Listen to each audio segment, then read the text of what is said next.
welcome to the show. I'm your host, Amy Kardashian, not Kardashian. This show, you like that, right? I like that. Okay. Well, this show is about educating and empowering humanity. I have a great guest with me today. His name is Darren Lacroix, and he is a good friend of mine. And Darren, he is a world champion of public speaking. And I know all about that. We're going to talk about it more in depth, what that means, world champion of public speaking. Many people, they don't know what that means. But today we are going to talk about how to create an incredible presentation. Now, you don't just have to do presentation. If you have employees, you have kids you want to talk to, this show, it's going to help you because it's going to help you to communicate better and to become more impactful in your business, in your relationship. It will help you all around in your personal life and business. So welcome. Welcome to the Thanks, show. Amy. Good to see you again. Well, nice to have you. You know, I know you now for almost 10 years. 10 years. Something Yeah, like that. yeah. And I met you in Powerhouse Pro. Is Yes, that correct? Powerhouse Pros. Powerhouse Pros, and where I met Judy Morio and Patricia Fripp and yourself, and I was so inspired by you because you won the world champion of public speaking. And when I tell people, they tell me what What's that that? means. What is that Exactly. world champion? They don't know how really hard it is to get to that point. Can you tell us a little bit about just to getting to that point, what it takes? Well, it's put on by an organization, as you know, called Toastmasters International. And once a year, they hold the World Championship of Public Speaking. It's about a 6-month process. There's 6 different levels of the contest, and it literally starts out with 35,000 people from literally around the world. Yes, those are not members. Those are just those are just the competitors. There's Just 300,000 Toastmasters around the world. Yes, but competition-wise, about 35,000 people, and I don't even know how many countries we're in. When I competed, there was 14. Now there's like 30 More. or 40. But it's an intense contest. And it culminates at the August at the International Convention. So it comes down to the top 10 in the world, and they literally compete in front of 2,000 people. And there's 21 judges just sitting there waiting for you to make a mistake. Yeah, and so there's a lot of pressure. A lot of pressure, and also you can go like a couple seconds more. Is that correct? Yeah, there's like if you go. There's a disqualification for going too short or going too long.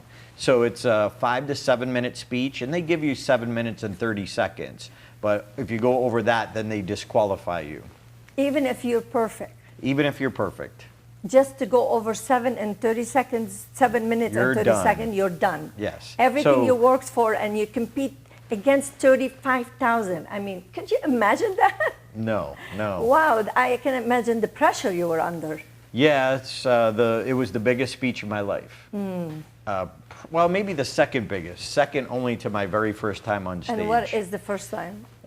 Well, my story goes that I'm probably the least likely person to ever win the world championship.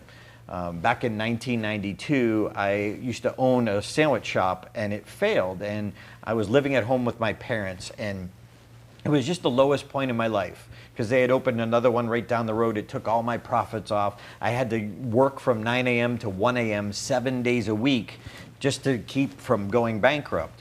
And one of my buddies, knowing the position I was at, in fact, I had to get a part-time job in order to pay my employees so I didn't default on the loan. So I was working a job, owning a sandwich shop, running back and forth. And my friend gave me this motivational tape of a man named Brian Tracy. He's a success expert, and he, on the tape when I was driving home, literally the lowest point in my life, just wondering if I should, honestly, if I should continue, if I should kill myself. I'm like, I can't take this anymore. 4 years of business school, living at home with my parents, my first business, and I was disgusted with myself, and I didn't want to go on. And this motivational tape, he asked a question. He said, what would you dare to dream if you knew you wouldn't fail? And in my head, I said, I'd be a comedian. How cool would that be? But all of a sudden, the logical voice in my head said, but that's not you, Darren. You're not funny. But that wasn't the question. And you see, I remember back, it took me a while to figure this out, but why did that pop in my head? Because I wasn't funny. I didn't dream of being a comedian. But I remember when I was 8 years old, when we're in our formative years, we have these dreams, these hopes. We also have these people who say mean things to us. And we hold that, and we create a belief, and we carry that for our whole life. And we think that's part of us. And I was so jealous of my cousin and brother who were naturally funny. And so I think I went back to the 8-year-old kid who watched his cousin and brother having everybody laughing hysterically at the family function. And I remember I stood up. So this is one of those classic New England Catholic holiday tables. And I'm at the little kids table, and my aunts and uncles are there. And my cousin and brother are recapping famous comedian Saturday Night Live skits. And everyone's laughing. And I stood up. And I tried to jump in on it, and I threw out a line, a joke, and I hushed the whole family. Wow. And Amy, I slid back in my seat, and I said, I will never, ever try to do that again. So fast forward to 1992, when I was driving down the road, and I heard that tape, and I heard that question, and I realized I was at the lowest point in my life. I had nothing to lose, thank goodness. So I said, I'm going to try this just once. Just once, because I have nothing to lose. Exactly. So why not? Yeah. Because what if this man, what if this success expert is right? What if he was? So I decided that I had never been to a comedy show in my life, that I would go ask a comedian. And you did. Makes sense, right? Now, when we come back, we're going to hear the rest of the story, what happened. Right. Okay? We'll be right back.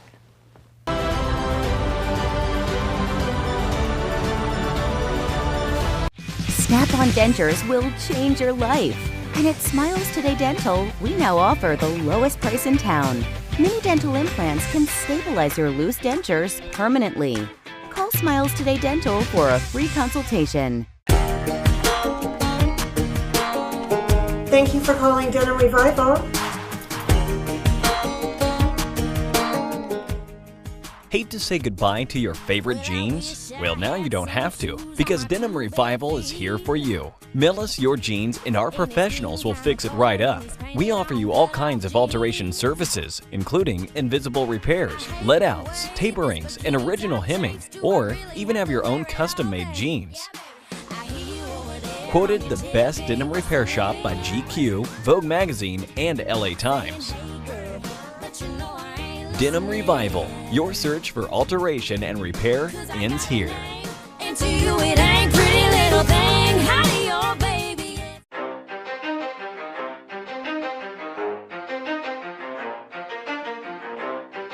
You ready?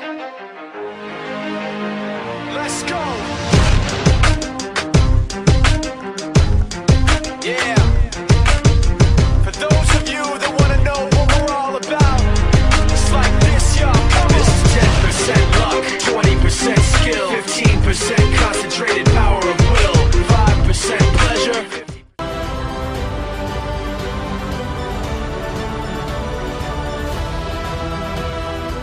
We are back with Darren Lacroix. Darren, you went to the club, and what happened then? Well, you see, when I told my friends and family I was going to try this, they compared me to Jerry Seinfeld. Someone just thinking about it at the top of their career. It's not fair, but it's human nature to do something like that, because you think, funny comedian, who's a comedian? So when I told them, they thought I was crazy. So I said, let me ask someone who's doing what I want to do. So I went to this little comedy club in Worcester, Massachusetts, near where I lived.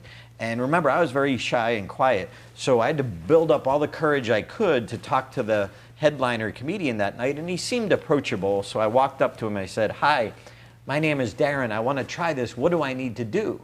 And he asked me a question. He said, are you funny? I said, no. He said, good. Okay. I'm like, what do you mean good? And he went on to explain that people who are naturally funny, he said around their friends and families, yes, they can make people laugh. But if you took that same person, handed them a microphone, and put them in front of a group of 100 strangers, they couldn't make them laugh. He said, that's a different skill set. But he said that skill set can be learned. And that was like, That was like giving me an ounce of hope. Okay. And apparently that's all I needed was that 1 ounce. I believe you have some tape for that to show your first. Yes, and so he had given me this advice. He said 2 things. Number 1, and I think everyone can relate to this. Number 1, get the book. I'm like, what do you mean book? You don't need to learn to be funny. I mean, you're like thinking about this logically, right? I didn't think there was a book on stand-up comedy. Well, of course there's books on everything. So he said, number 1, get the book. So I got the book. He said, number 2, he said, go to an amateur night and watch other people who are just starting out. Well, duh. Now he's comparing me to someone else who's starting out. So on Sunday night, I went to a little comedy club called Stitches outside of Boston near Fenway Park. And I watched people go up for their first time, Amy, and they were horrible. And I thought, I could do that. It actually inspired me. And so I got the book. I studied for 2 months. I went to Stitches every Sunday night to watch other people in their first time. And then it was my first time on stage. I was so nervous that my friend's wife had brought a video camera and she taped that, but she didn't get the very beginning. And there was one point where I was so nervous that my body wasn't doing what my mouth was saying. Like they weren't in sync. And it was one point where I was talking about the first liquid fuel rocket in history had launched in my hometown by Dr. Robert Goddard. And I was making light of that because it only went 41 feet high. But I was so nervous that when I was describing it, I said the rocket took off and it went vertically. And so I did horizontal with my arm, but I said vertical. And at that instant, I realized I messed up and I just reacted. I said, shoot. Well, that's not the actual word I used that night. Yeah. But all of a sudden the audience laughed. And it was a mistake, but I'm like, wait a minute, why are you laughing? What happened? What happened? And that was the only laugh I got that night. But as I walked off stage, this other comedian, to console me, put his arm around my shoulder. He said, don't worry, man, it's just your first time. And I remember thinking, don't worry, it's just my first time? Did you see what I did? What happened? I got a laugh. I am the king of comedy. Yeah. See, so many people judge people incorrectly. You know, everyone there that night thought that I bombed. I looked at it differently. I got 1 laugh. And no one told me I could do this. Beautiful. So I dove in, got every mentor I could, I took every class that I could, and they taught me my mentors taught me the most important thing is stage time, stage time, stage time. Any day that you don't get on stage is a day that you don't grow. So if somebody's watching and they have a fear of speaking, I always recommend Toastmasters because that's what helped me. Somewhere to start. It's a great place to start. And that's what helped me, you know, before I start coming to your seminars, 3 days every year. For 3 years, I think I went every day, and I learned a lot from you, Darren, a lot. You put together amazing event, really, a lot of knowledge. I walked away gaining a lot of information about how to become a speaker, and I applied them really at work. And look at you now, hosting your own TV show. Yeah, you see, definitely. So when I teach people, the number one thing is they've got to be comfortable on stage. So the first step to creating a powerful presentation is to actually create a connection with yourself. You know, you can't deliver to others. You can't have your message, whether it's a corporate presentation or your own personal motivational speech. We have to ground ourselves. And I have 2 techniques that I teach people. So number 1 that I brought from my stand-up comedy days right up until a world championship is listening to music. Your favorite songs, those power songs. See, when lift you up. Yeah, well, to almost also squelch out that critic, that 5 minutes before, when you start panicking and freaking out before you walk up there, the little inner critic that tells you, who are you to say this? Why are you? You're not so good. You're going to forget your lines. You got broccoli in your teeth. And all those negative things. So if we drown it out with that song, and our songs always change throughout our life, what really lifts us up.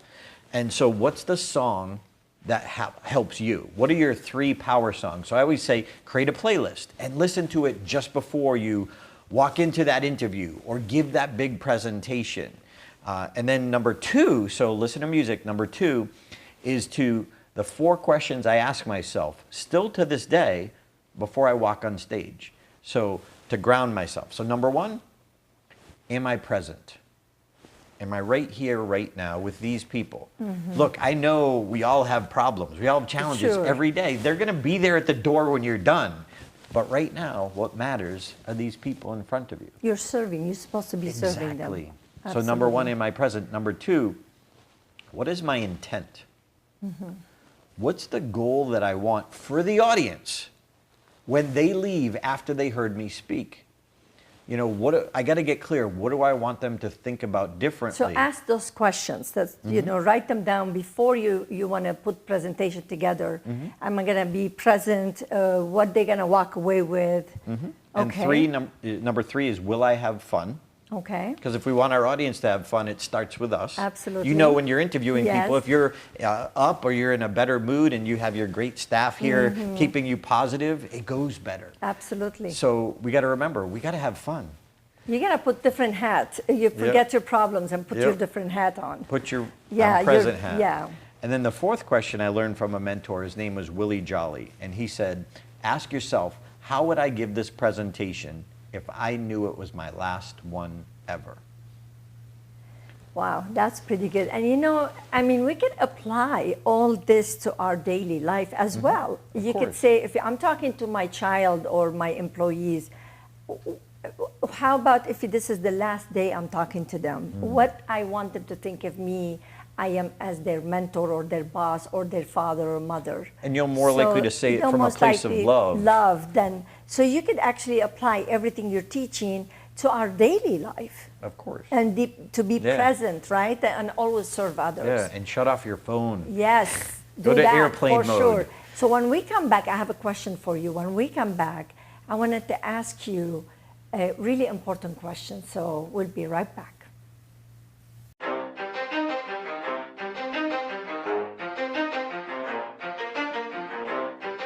You ready? Let's go. Yeah. For those of you that want to know what we're all about, it's like this, y'all. This is 10% luck, 20% skill, 15% concentrated power of will, 5% pleasure. Hi, I'm attorney Eric Palacios. If you or a loved one has questions regarding immigration, call my office at 444-7777. It's important to hire the right lawyer to take care of your immigration needs. Call 444-7777. My buyer showed me the sofa. I couldn't believe it was only $499. First off, I love the sophisticated and modern look. It's covered in a soft textured chenille fabric, so it's durable. Look at the sleek wood trim. But what about the inside, I asked? Well, inside it has superior S-spring seating that translates into support and comfort. And the accent pillows are included. Larry's price, $499. Now that's some bang for your buck. And with same-day delivery, it can be in your home today.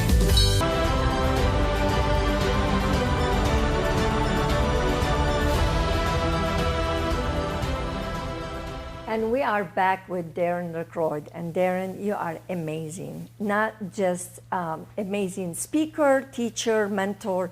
You're an amazing human being who is, you put all the weaknesses, you share the weaknesses. And I know one thing about you, every year there is a new champion, right? But you did something different. You brought the champions, put them together when you, and you bring them everyone to teach everyone who wants to become a speaker. I believe you're the first one, you brought all of them together, is that correct? Yeah, it was a group effort. I don't want to take all the credit. But who started with the idea? Well, it was interesting that I invited David Brooks, Craig Valentine, Ed Tate, and they were my mentors, the people who helped me. Okay. And I thought, we all have a different perspective. We all won the same contest, but we all have different backgrounds. We have different strengths. So at the same time when I was reaching out to them to create a product together, David Brooks was putting them together to create a website together. So it was kind of the two things, and then we realized we were both going for the same goal. For the same goal. And so it just kind of became a group. And your events are growing. You're still doing it every year. Yes. Right? Yep. And every year you have new people come in. All the people who already been in your events, they come in and learn from you, because there is always new things to learn. Yeah, there's new things to learn, and we as Things are coaches, changing. yeah, and we as coaches also learn new techniques and new ways of teaching. And like one of the coaches we brought in, his name is Michael Haig. He's an amazing storyteller. He actually works for Will Smith, creating movies. And he has just been a great ally and coach. And he comes from outside of the speaking world, but sees the power of story. What I learned from Michael that is probably the biggest lesson I've learned in the past 10 years is, as presenters, our most important part of our presentation is the story. Even in a corporate presentation, like I just did a program for Wells Fargo teaching their executives, and we focused on story, because in corporate presentations it's usually slide, example, numbers, and we forget the story part. And if we're really trying to be persuasive, even talking to your kids, what Michael taught me was the purpose of story is to elicit emotion. If you can elicit emotion, you can be more memorable. You can actually help people with the change of perspective, which is the power of story. So stories are really the heartbeat of a good presentation, even in a corporate one. So let me ask you this, because you know I have story. We all have story, but I started. You have a mega story. Thank you. I started with the story, but then a lot of events I learned how to even say it from a different perspective now than I did before, and I know what I need to do there. But the same people, when you share on social media and everything, now he's coaching me, see, live coaching right there. When you say the same story, yes, you have different tweak, but you're still telling the story, and your family and friends, they're sick of hearing your story. What do you do with that? I mean, how you continue telling a story? Oh, it becomes a challenge when you say the same story over and over again, and that's the power of a coach. Like I was telling a story for about 10 years, and I went to Michael and I said, hey, I need your help coaching me, because we all need help. We all need, yeah. And so he pointed out a few factors that I didn't even see, and it got me re-excited about the story. So when you're excited about telling your own story, it's going to be a better delivery, more exciting because of my delivery. Yes. So I'm always a big fan of reinvent your own stories, analyze your own stories and how you could make it better. Come from different place. A different place, also like a different structure. So stories have a good structure to them when they're well told. There's also boring stories where people go on and on and on. Yes. But a well-told story, and the second biggest thing I probably learned from Patricia Fripp, one of my coaches, is to tell your story in dialogue rather than narration.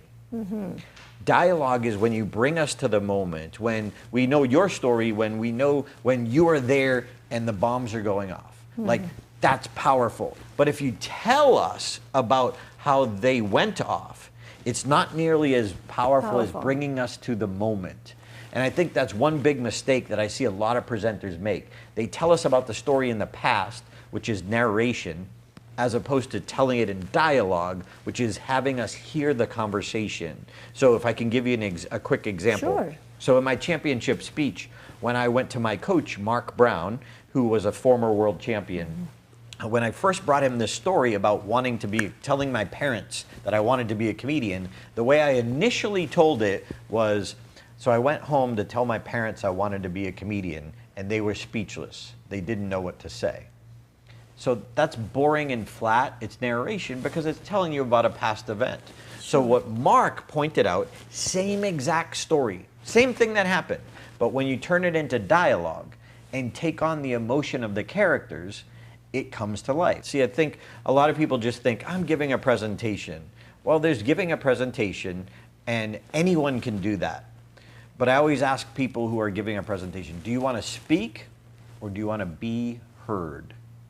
That's the difference. You want to Big speak difference. or you want to be heard. Anyone you can want speak. them to walk away with something to remember, to change their life, or you just want to just speak to speak. Or you just wasted our time. Absolutely, basically. absolutely. And so a lot of people don't realize the power of sitting down to structure a presentation. What should be the best opening? What should be the best closing? And You know, as you know, I do 2-day workshops on just that alone. But structure was something I didn't understand early on. For 7 years, I struggled in Toastmasters. It wasn't until I met my coach, Mark Brown, when my speaking and stories went from average to awesome. Well, yeah, it's somebody else always could see it differently, and who's been there, like somebody qualified. Yeah, somebody qualified who's been there, and they know how to really. They tweak a little bit, and that just a little bit make a huge difference, like you were saying. And the key is knowing the right little bit. Yeah, just right there. And what I love about your teaching is stage time, stage time, stage time. And what we're talking here today about, not just keynote speaking to your family, put presentation for your employees or corporate, if you have your manager or something you want to teach someone. So all this, you could apply it to whatever you need to, to become a great presenter, and not just great presenter, to really let them walk away with something powerful. And I think one of the other big mistakes in corporate presentations is the slides. That there's way too much information on the slides, because the person sitting there listening to you, they can either read the slide or listen, or go back and forth quickly between the two. You're not actually doing both at once. Okay, so when we come back, this is the last time we're coming back, we're gonna talk more about that. Perfect. Okay, we'll be right back.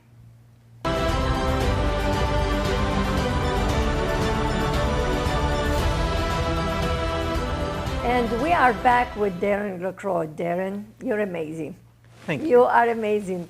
I have attended your events, like I said earlier, several times, every year, for 3 years probably. But each time I went to your events, I learned something new. And I felt by the third year that, okay, I got it, but I still listen to, you used to have, I don't know if you still have those, but I used to receive lessons every week. You know, you interviewed other speakers and they share their lessons, and, I used to listen to it every single week. I mean, I was stubborn. I'm gonna learn how to become a speaker, and I just went For all the anybody way. becoming world class, it takes effort. It takes time. Effort. Yeah, it took me a long time. I'm still a student. I mean, we continue learning as yourself. Amen. You said you're learning from others. Speakers who've been there, and sometimes we just learn one more thing to get us even better. So we were talking about the corporate presentation. Can we go a little bit in depth of that to teach everyone how to become better presented in the corporate? Yeah, one of the keys is remembering it's about the people. A lot of times corporate presentations, it's the numbers and the numbers and the numbers. And what I learned from Ed Tate, fellow world champion, he said in corporate presentations, our job is to take the numbers and turn them back into people. Okay. So the numbers represent something, but we forget to bring it back. How does it affect us, the people in your audience listening? And the most important part of a presentation, so the most powerful is a good story, but the most important part is the thought process in the listener's mind. What are they thinking? See, it's not your opening, it's how your opening affects our thoughts. It's not your slides, it's how your slides affect our thoughts. And going back to the slides, one of the keys that I love teaching corporate presenters is the magic button, which is the B button on your keyboard. And when you hit the B button, it renders the slide black or blank. Okay, so there's nothing So there then when there's you're nothing telling there. a story, yes. And what that does is it gets the audience's attention to go back to you. So when you're telling a story, when you're opening your presentation, when you're closing your presentation, when you really want that audience to look directly at you, you shut off the slide. To have the connection. Yeah, and then when you're done with your story, then you turn it back on. Now, boom, the slide is there. Now the slide gets the attention. So our ability, most remotes these days have them, our ability to control that. What you're actually doing is keeping the audience engaged. Because if you keep the slide up too long, it's like the audience will start drifting and be like, I wonder what kind of font that is. Oh, that's a cool transition. And they're out. They're in their head instead of connected to you. So if we can start understanding, when you shut it off, their attention comes to you. When you turn it on, the attention goes there. And it's so good you're in to control. have that. Because, Exactly. you know, your brain every 7 minutes, you want five to 7 minutes, you drift. So when you do that, they're really paying attention more to your presentation. Exactly. Okay. Exactly. That's great. And I have one more question for Sure. you. When you knew you fell with your family as a you know, you wanted to be comedian, like you wanted to say some joke and it was flat, right? What made you feel like, okay, did you think I want to redo that so I could do it right? Is that what You it mean was? when When the you child, went back, when I was a child? Yeah, and then when you grew up and you said, I want to be comedian, why? Well, I think the deep thought of it is that when I was 23 years old, in 1992, when I went back to that 8-year-old Darren, that he had a dream of making people laugh. And when I was 8 years old, I just thought that dream will never happen. And I was so painful that I just stopped. I put that away and I said, that's not for me. I'll never do that again. So I think when I was 23 years old and I heard that question, what would you dare to dream if you knew you wouldn't fail?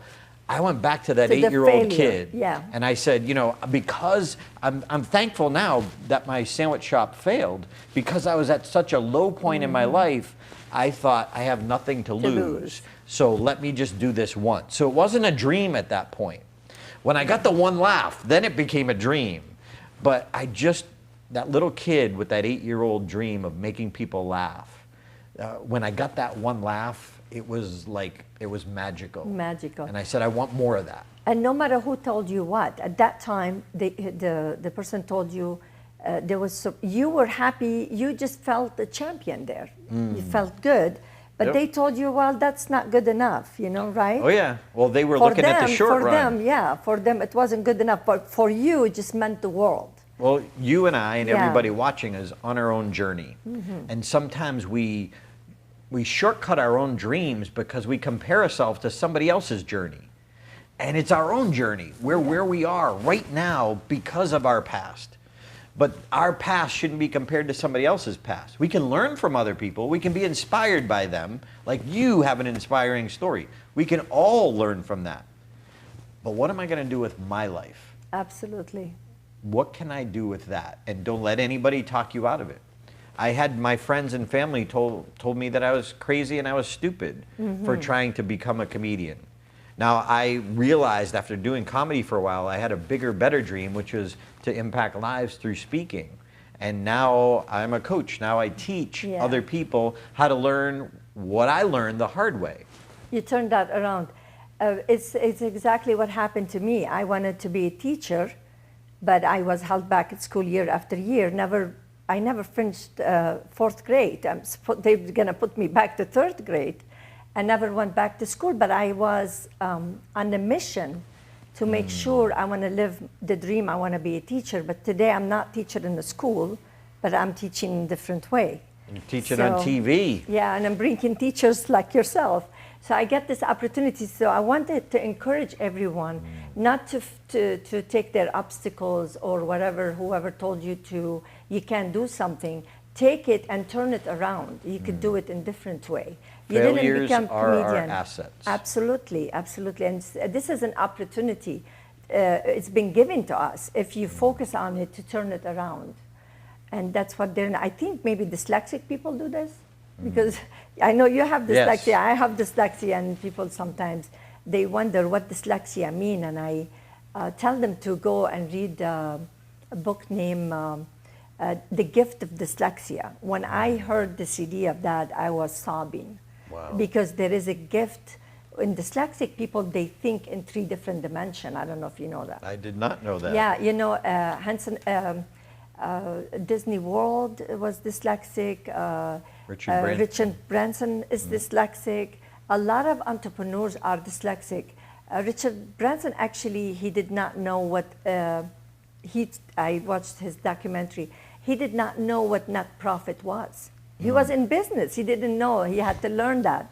So there is a gift in dyslexia, I think, people, when we think differently. And I think it was in Malcolm Gladwell's book, he talked about Richard Branson, and he said that what it does is it gets you to, because of that challenge that we have, it gets you to enhance your other talents so much because you have to overcompensate for that challenge. Yeah, and we're doing that, inspiring people. I really admire you from coming from that low of time that you felt down and, you know, about yourself being a comedian, and now you're helping a lot of people and giving them direction. And I encourage you to check Darren, how he teaches and what he brings to the table. Not only himself, he brings a lot of top speakers in the country, champions, and what they learned to really serve you and get you to be the best speaker and deliver your message in a powerful way.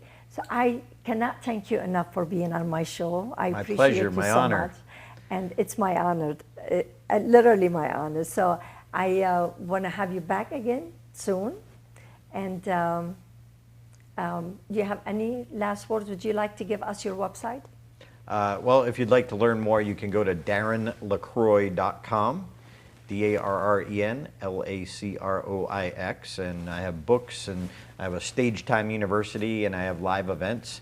You can come meet me face to face. Absolutely. I love what I do, and I love teaching, and I feel honored every time I get to do what they told me I could never, ever do. Yeah.